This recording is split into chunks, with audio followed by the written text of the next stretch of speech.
আসসালামু আলাইকুম everyone. Doctor বর গল্পের 25 নাম্বার পার্ট নিয়ে চলে আসলাম। তো বেশি কথা না বলে চলো গল্প শুরু করা যাক। এতক্ষণ কোথায় ছিলে? এত দেরি হলো কেন? বাবার গমগমে সুরের বাক্যটা শুনে অর্থের পদযোগল স্থির হলো। একটু দেরি করে ফেলেছে আসতে, তাই বলে এত গম্ভীর স্বরে জিজ্ঞেস করছে কেন? শঙ্কায় ডুবে থাকা মন আরও শঙ্কিত হলো। শুষ্ক ঢোক গিরে জোরে শ্বাস ফেলে বাবার দিকে না ফিরে বলো, বান্ধবীর সাথে ঘুরতে গিয়েছিলাম আব্বু। সরি, একটু দেরি হলো আসতে। ঠিক আছে, নিজের রুমে যাও। পুনরায় একই স্বরে বললেন কথাটা আরমান সাহেব। যেতে বলেছে বিধায় অর্থে স্বস্তির শ্বাস পেলেও দ্রুত বেগে সেখান থেকে যেতে চাইল। তখনই ওপর থেকে সিঁড়ি বেয়ে নিচে নামছিল রায়ান। বোনকে এত জোরে সিঁড়ি দিয়ে উঠতে দেখে গম্ভীরতার সহিত আড়ালো। এত জোরে ছুটছিস কেন? ধীরে চলতে পারিস না? ভাইয়ের তীক্ষ্ণ দৃষ্টি দেখে পুনরায় অর্থে থেমে গেল। বাপের থেকেও বেশি এই ভাইটাকে তার ভয় লাগে। এমন নয় শুধু ধমকায়, কিন্তু ভালো কথা বললেও তার সাথে একরাশ গাম্ভীর্য নেপে থাকে। আর যার তীক্ষ্ণ বুদ্ধি সম্পূর্ণ ছেড়ে এর থেকে কিছু লোকানো কষ্টকর। তাও ভালো কোনো প্রশ্ন করেনি, তাই হাফ ছেড়ে মাথা নমনীত করে বলল, সরি ভাইয়া, সাবধানে হাঁটবি, নয়তো পড়ে গিয়ে ব্যথা পাবি। বলেই নিচে নেমে এলো। অর্থের আর সাহস হলো না দ্রুত হাঁটার। আস্তে আস্তে হেঁটে নিজের রুম পর্যন্ত এলো। রুমে ঢুকে বিছানায় শরীরখানে এড়িয়ে দিয়ে চোখ বুঝল। এমন নয় যে সে কখনো বাড়ি থেকে বের হয় না, কিন্তু প্রতিবারই নির্দেশ থাকে সন্ধ্যার পূর্বে বাড়ি ফিরে আসবে। আর সব থেকে বড় বিষয়, চোর চুরি করলে কেউ কিছু না বলেও তার মন ভীত হয়ে থাকে। মনে হয় এই বুঝি সবাই বুঝে ফেলল। অর্থের আজকের অবস্থা হয়েছে সেরকম। জীবনের এই প্রথম কোনো ছেলের সাথে ঘুরতে যে বেরিয়েছিল, তাও পুরো দিনের জন্য। দুই শাশুড়ির সাথে হাতে হাত মিলিয়ে কিছু কাজের সমাপ্তি ঘটানো নিষাদ। রাত এখন ভালোই গভীর। যদিও শহরে এটাকে গভীর রাত বলে না, তাদের তো সবে সন্ধ্যা শুরু। মাত্রই সবাই ডিনার সেরে যে যার যার রুমে গেল। বাকি তারা তিনজন সব গুছিয়ে রাখছিল। নিষাদ বিকেল থেকেই নিচে আছে, বইও পড়েনি, শাশুড়িদের সাথে রান্না করেছিল। কাজ শেষ হতে সাথী বেগম চলে গেল। নিষাদ এক কাপ কফি তৈরি করে নিজের শাশুড়ির সাথে সিঁড়ি বেয়ে ওপরে পর্যন্ত এলো। রিমি বেগম তার রুমের দিকে যেতেই নিষাদ কফি হাতে রায়নের রুমের দিকে ছুটল। দরজায় নক করতে প্রতিদিনকার ন্যায় গম্ভীর স্বরের অনুমতি পেয়ে রুমে ঢুকলো নিষাদ। রায়ান তখন কাউচের উপর বসে, কোনো কাজ করতে দেখা গেল না তাকে। নিষাদ কফির কাপটা টেবিলের উপর রাখতে যাবে, তার পূর্বে রায়ান বউয়ের পানে তাকিয়ে নির্দেশ দিল, কফি আমার হাতে দাও। নিষাদ বাধ্য বউয়ের মতো এগিয়ে গিয়ে চায়ের কাপটা রায়ানের হাতে ধরিয়ে দিল। রায়ান তো হাতে নিয়ে পুনরায় ভারী কিশোরে বলল, পাশে বসো। নিষাদ ভ্রু কুচকে তাকিয়ে শুধালো, কেন? বসতে বলেছি, বসে স্টুপিড, এত প্রশ্ন করবা না। এমন গম্ভীর স্বরে ধমক খেয়ে নিষাদ মুখ গোমরা করে রায়ানের পাশে বসলো। তবে তাদের মাঝে দূরত্বটা অনেক বেশি, আর এটা বোধহয় রায়ানের পছন্দ হলো না। সেই বউয়ের পানে তীক্ষ্ণ দৃষ্টিতে তাকিয়ে থেকে কফিতে একটা চুমুক দিয়ে একই সুরে শুধালো, তোমার পড়াশোনা নেই? বিকেল থেকে দেখছি কাজ করেছ, পড়াশোনা কখন হবে? এত প্রশ্ন বোধহয় নিষাদেরও ভালো লাগলো না। পাশে বসিয়ে এমন গম্ভীর টোনে কথা বলার কি আছে এত? ব্যাটার একটু রস কষানি। নিষাদ তেসরা স্বরে জবাব দিল, পড়তে ইচ্ছে করে নাই তাই পড়ি নাই, ইচ্ছে হলে ঠিক পড়বানি। কাল থেকে এই রুমে আমার সামনে পড়তে বসবে, আর এখন থেকে এখানেই পড়বে। তৎক্ষণাৎ এমন নির্দেশ পেয়ে নিষাদ এক পলক তাকালো রায়ানের পানে। পুনরায় চোখ সরিয়ে নিল। তার বইয়ে গেছে গোমরামুখ লোকটার সামনে বসে পড়তে। নিষাদ মুখে কিছু উচ্চারণ করলো না। নিষাদকে শব্দ ব্যয় করতে না দেখে রায়ানের চাহনি আরও তীক্ষ্ণ হলো। নিষাদের পানে তাকিয়ে থাকা কালীন হঠাৎ মনে পড়লো হসপিটালে পিয়ার্সের বলা কথাগুলো। ভাবতেই যেন রাগ এসে জড়ো হলো মস্তিষ্কে। কফির কাপটা ধরা হাতের চাপ বারোশো হয়ে তাকিয়ে থেকেই দাঁত কটমট করে পুনরায় আদেশ দিল, আজ থেকে এই রুমে থাকবে তুমি। নিষাদের চোখ দুটো গোল গোল হয়ে গেল। আশ্চর্য হয়ে তাকালো স্বামীর পানে। এমন তাকানোতে রায়ান ভুলকে গিয়ে চোখ সরিয়ে নিল। নিষাদের ভালো লাগলো নাকি খারাপ বুঝলো না, তবে এমন কথায় সে অবাকের শীর্ষে পৌঁছে গেছে এটা তো সে বুঝতে সক্ষম যে রায়ান তাকে মেনে নিতে শুরু করেছে। যদিও ভালোবাসাটা আছে কিনা জানি না, কিন্তু মনে পড়ে লোকটা কি বিশ্রীভাবে তাকে রুম থেকে বের করে দিয়েছিল। আর এখন এমন ভাবে বলছে যেন সে বাধ্য হয়ে থাকতে বলছে এই রুমে। কারণ যাই হোক, সে এই রুমে এত সহজে থাকবে না। লোকটাকে অনেক ঘোরাবে, তারপর যদি ইচ্ছে হয় তো থাকবে। এই লোককে এবার সে বোঝাবে উপেক্ষা করা কাকে বলে। সে এই বিষয়ে নীরবতা পালন করেও রায়ানের ভারকি স্বরের অমন আদেশ তার ভালো লাগেনি। তাই সেও মুখ ভেঙচিয়ে তারা স্বরে বলল, আপনার মা কি আপনাকে কখনো মুখে মধু খাওয়ায়নি? যখনই দেখি রাখেই থাকেন, মিষ্টি স্বরে কথা বলতেই জানেন না। বলে উঠে দাঁড়ালো। এমন বাক্য শ্রবণ করে রায়ান পুনরায় বউয়ের পানে তাকালো। এক ভ্রু উঁচিয়ে কফিতে একটা চুমুক বসিয়ে ঠোঁটের করে বাঁকা করে গভীর স্বরে বলে উঠল, আমু না খাওয়ালে বউ খাওয়াতেই পারে, কাছে আসো, এখনই টেস্ট করে দেখি। প্রথমে এমন গভীর টোনের বাক্যটার মানে না বুঝলেও পরক্ষণেই হয়তো বুঝতে সক্ষম হলো। তাই তো ছোট কায়া জুড়ে শীতল স্রোত বয়ে গেল। গোল গোল চাহনি রাখি দুটি ছোট হয়ে এলো। মাথা নমনীত করে রুম থেকে বেরিয়ে যেতে নিল।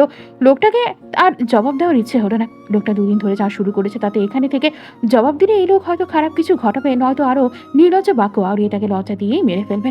তাই এখান থেকে চলে যাওয়াকেই শ্রেয় মনে করলো। নিষাদকে রুম থেকে চলে যেতে দেখে রায়ান পুনরায় গলার স্বর চেঞ্জ করে গম্ভীর স্বরে ডেকে উঠল, এই মেয়ে, কোথা যাচ্ছ? বলেছেন এই রুমে থাকতে। এই চড়ি পাখি, থামো বলছি। নিষাদ কোনো কথাকেই পাত্তা দিল না। আর না তো গম্ভীর স্বর শুনে ভয় পেয়ে থেমে গেল, নিজের মতো চলে গেল। আর তা দেখে রায়ানের মেজাজ আরো তুঙ্গে উঠে গেল। মেয়েটা তাকে উপেক্ষা করে চলে গেল। কাপটা রেখে দিয়ে পেছনে ছুটতে চাইলো, কিন্তু কিভাবে থেমে গেল। এই মেয়েকে সে পরে দেখে নেবে। ঘুরে লাইব্রেরি রুমের দিকে অগ্রসর হতে হতে বিড়বিড় করে উঠল স্টুপির বউ। স্বামীর কথাকে উপেক্ষা করে চাপড়ে মন চাচ্ছে দাঁত ফেলে নেই। করিডোর পেরিয়ে অর্থির রুমের দিকে যাওয়ার সময় হঠাৎ কোনো বাক্য শুনে পা থেমে গেল নিশাতে। তার চাচা শ্বশুর আর চাচি শাশুড়ির রুম পেরিয়ে ননদের রুমে যেতে হয়। এর আগে অনেক রাতে যখন এখান থেকে দিতেও যেত, তখন দু একবার এই রুম থেকে ঝামেলার গুঞ্জন শুনেছে। মনে স্পৃহা জাগলেও কখনো দাঁড়িয়ে শোনার ইচ্ছা পোষণ করেনি বেয়াদবি হবে ভেবে। তার আগেই মনে হয়েছিল তার চাচি শাশুড়ি আর চাচা শ্বশুরের মাঝে খুব একটা ভালো সম্পর্ক নেই। যদিও তারা সবার সামনে ভালো ব্যবহার করে, হয়তো বাড়ির সবাই এটা জানে, আবার হয়তো জানে না। সঠিকটা জানে না নিশাত। তবে তার কখনো মনে হয়নি এনাদের মাঝে অনেক বড় ঝামেলা থাকতে পারে বলে। সবাই ব্যস্ততায় দিন পার করে, তাই চাচা শ্বশুরের সাথেও খুব একটা কথা হয় না নিশাতের। তবে যখনই দেখা হয় তিনি অনেক সুন্দরভাবে কথা বলেন, আমু বলে সম্বোধন করেন। তাই এই দুজনের মাঝে কে ভালো আর কে দোষী তা ঠিক বুঝতে ব্যর্থ নিশাত। তবে আজকে তার পা ওই জন্য থেমে হামেনি যে ভেতরে দুজন ঝামেলা করছে বলে, বরং তার পা থেমেছে অর্থের কথা শুনে। নিজেদের রুমের বিছানার উপর রাগত শহরে বসে আছেন আরমান সাহেব। রাগে তার সমস্ত শিরা উপশিরা পুড়ে ফেপে উঠেছে। সাথী বেগম নিজেও রাগী চাহনিতে তাকিয়ে আছে স্বামীর পানে। রাগে তিনিও ফুঁসছেন। আরমান সাহেব পুনরায় বলল, নিজের মেয়ে মিথ্যা বলে বাইরে দিয়ে ঘুরে বেড়াচ্ছে, তা দেখো না? মেয়েকে সামলাতে জানো না? সাথী বেগম আরও রাগত স্বরে বলল, মেয়ে শুধু আমার একা নয়, তোমারও। তাই শুধু পরনারীদের পানে না তাকিয়ে থেকে নিজের মেয়ের দিকেও লক্ষ্য রাখো। আর মেয়ে মিথ্যে বলছে না সত্যি, তা আমি কি করে জানবো? আমি কি বাইরে বেরিয়ে দেখতে গিয়েছি সে কার সাথে ঘুরতে গিয়েছে?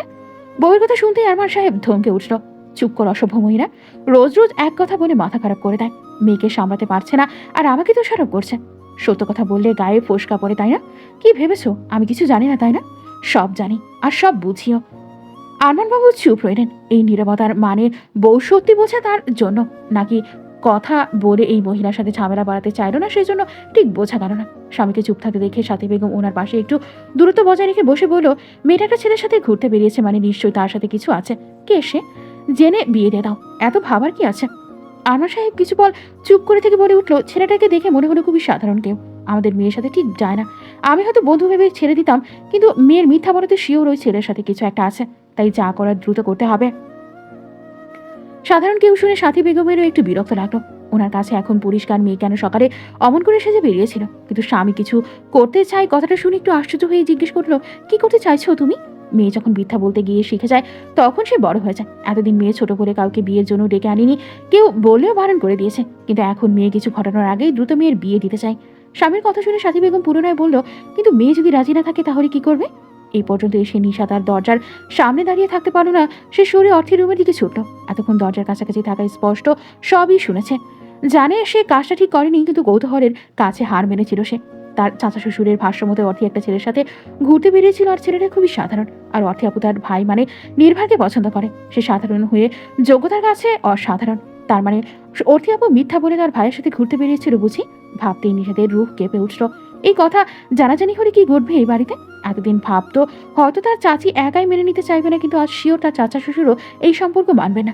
যেখানে মা বাবা দুজনেই অমত কর, সেখানে নতুন সম্পর্ক গড়বে কি করে? মেয়েটাকে সে এত বোঝালো, তবুও মেয়েটা সেই ভুলের দিকে পা বাড়িয়েছে। এখন সে কি করবে? ভাবতে ভাবতে অর্থের রুমে পা দিল। অর্থি বিছানায় মুখ টুকরে বসে আছে। নিশা দরজাটা আটকে দিয়ে অর্থের দিকে এগিয়ে এলো। ভাবিকে দেখে অর্থি ফোনটা রেখে দিয়ে ভাবির পানে তাকালো। চেষ্টা করেও মুখে হাসি ফোটাতে পারলো না। নিষাদ এগিয়ে এসে শুধালো, কি হয়েছে আপু তোমার? নিচে খেতেও গেলে না, আর এখন মুখ লটকে বসে আছো যে? অর্থি তড়িঘড়ি করে বলে উঠল, কিছু হয়নি তো। আর বলেছিলাম তো বাইরে থেকে খেয়ে এসেছি, তাই আর নিচে যায়নি আমি। নিষাদ চুপচাপ রুমের আলোটা নিভিয়ে দিয়ে বিছানায় গিয়ে একপাশে শুয়ে পড়ো। এখন আর অন্য কিছুতে মন বসবে না, তাই ঘুমটাকেই বেছে নিল। শুয়ে পড়ে অন্ধকারের ভেতর দিয়ে সিলিং এর দিকে তাকিয়ে শান্ত কণ্ঠে জিজ্ঞেস করো, তুমি আজ কার সাথে ঘুরতে বেরিয়েছিলে আপু? আজকের গল্পটি এ পর্যন্তই শেষ হয়ে গেল। পরবর্তী পার্ট পেতে অবশ্যই আমাদের রাতুল ব্রো ইউটিউব চ্যানেলটি সাবস্ক্রাইব করে রাখবেন। ধন্যবাদ।